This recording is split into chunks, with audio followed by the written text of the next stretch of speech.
Hello everyone. I see Miana masak khangbirabra ko. I FB page Bhoot khara fazaba haibado laibane aduga inga seng mana Zabet kawi 2020 dagi nga siya ko ba ay na siyamak liba video sing sige manungda tongan ba acting kaya ama adongi makamda ay na utkre aduga fazaba ba wahi kaya ama so adongi makamda kudun tam kre ba ko laiminari ba zati puno magasi ay koy nungsi sana na ama to na hinminana bagi wakalon piba adodagi education ge line da natragani any hiram ama da kana ba yaba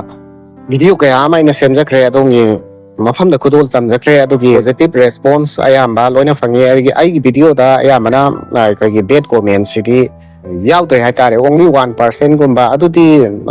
aingon mind thousand fe maram de aina laiminari ba community puna makpu koi khaibung ta na ba sin banana ta badina idea ama to wena nung sisana na himina ba adagi mata no to tholak pa problem kaya ama madugi solution porak na ba kita mata video kaya ama so semja ki ba ko hari ba semja ba video sing natra kana comedy ki video kaya ama so semja kre comedy with some social message hai bane ba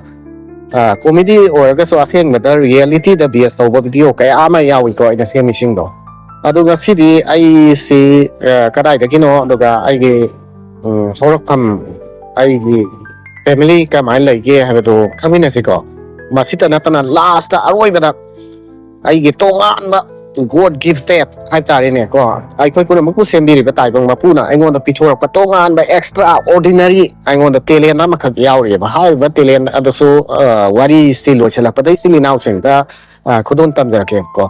ahan bada isi yari pok sikho miyamna mitai sili naw sing na nong pok sengmai har ga khangna ba mafam adu da gini ko nongpok sengmai sikong kumbi amasung sikong kunau haiba nonaba ani singin marakta laiba misaga mani aise ikoi ge silinau se tariat ni ko ningol ani yawe aduga nopa ikoi manga ni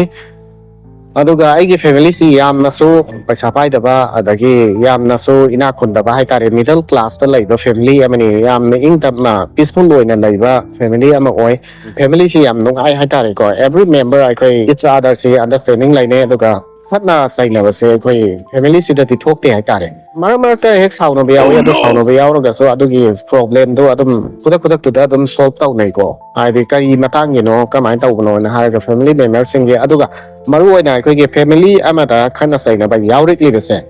ai ka sangai ki ba mau natra kana lairam ni ba family ki member sing adugi marakta aina tau wasi ai ge family du ge any member amane yaning da ba taragati yaning dra ba misaga na ai ge isa thong ba ima ipada complain tau gani ko aduga adugi posak nang na hai khiba wahi wata do nangi nasan sina na che sina natra kana nangi yama sina nuai te haiga ai koi poi ba ipa ima ani sina kai no tau ko samjai ga control to we ba sina another way mo khe aduga tongan ba ingo de extraordinary god gifted yawe na mamang da in hajak ko ai ri ba god gifted to ai ngasi di isilinaw sing no khamda matam kaya gi mamang de ai na phongtok la sira adagi khanghat la sira ai na khalam ne ba do khanghan da na summak koi ngasi sahi taruk su jale ko sahi taruk su jala pa si ngasi di isilinaw sing da ai gi tongan ba extraordinary god gifted adu khudul tam jara ke ba ai si kaya gi matik talent laike amasung laitage haibado isilinaw sing na decide taw biyo viewers sing na decide taw biyo ane yamna nam thiraga su crowded place haibadi mi yamna tinno mafam se masida aina moi thokpa se sound thohanda bida thokpa ngame ba pasiki talent sin hey lemon parang kui masi god gifted ko ai ngoda kirakwa